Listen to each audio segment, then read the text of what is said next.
ఇందులో ఏంటంటే దురదృష్టం అదృష్టం ఏంటంటే ఈ వరదలు వచ్చే టైంకి సీఎంగా చంద్రబాబు నాయుడు గారు ఉండటం విజయవాడ ప్రజలు చేసుకుని అదృష్టంగా మనం భావించాలి అధ్యక్ష అందులో అధ్యక్ష ఈరోజు అందులో ముందస్తు చర్యల గురించి వినండి సార్, చాలా ఉంది చెప్పడానికి, అడిగారుగా క్వశ్చన్లు, వినండి అదృష్టమా కాదా అని ఆంధ్రప్రదేశ్ ప్రజలే కాదు దేశ ప్రజలు కూడా అనుకుంటున్నారు.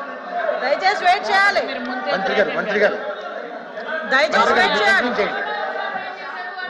అధ్యక్ష చాలా క్వశ్చన్స్ అడిగారు, ఆ క్వశ్చన్స్ అన్నిటికీ సమాధానం చెప్పడానికి నేను రెడీగా ఉన్నా. Thank you. ఇది నా టైం, నేను మాట్లాడతాను. మీరు మాట్లాడమంటే నేను మాట్లాడడం కాదు. స్పీకర్ నాకు ఇచ్చిన టైం ఇది, చైర్మన్ గారు నాకు ఇచ్చిన టైం ఇది. నువ్వెవరు చెప్పడానికి నాకు మాట్లాడమని? స్పీకర్ గారు నాకు ఇచ్చిన టైం ఇది, నువ్వెవరు చెప్పడానికి నాకు మాట్లాడమని? సార్ మెంబర్ ఎట్లా మాట్లాడతారు? ఎట్లా కూర్చోండి. గౌరవ మంత్రి గారు మాట్లాడుతుంటే మెంబర్ గారు అట్లా ఎగతాళి చేస్తే మాట్లాడతాం కరెక్టా సార్? కంట్రోల్ చేయండి, సభ్యులు కూర్చోండి. అరే ఒక మంత్రి మాట్లాడుతుంటే ఎగతాళి చేస్తే మెంబర్ మాట్లాడతారా?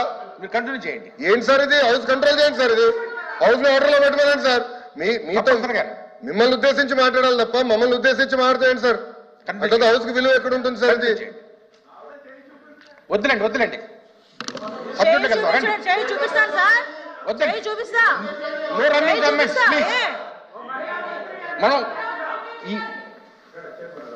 మనం ఎక్కువ ప్రశ్నలు ఉన్నాయి, ప్రశ్నలకు చక్కటి సమాధానం రాపించాలి. అందులో కొంచెం ఒక సమయంగా మీరు ఉన్నదని కోరుతున్నాను అధ్యక్ష. ఈ విషయంలో అధ్యక్ష సుమారుగా ముందస్తు చర్యల గురించి కూడా అధ్యక్ష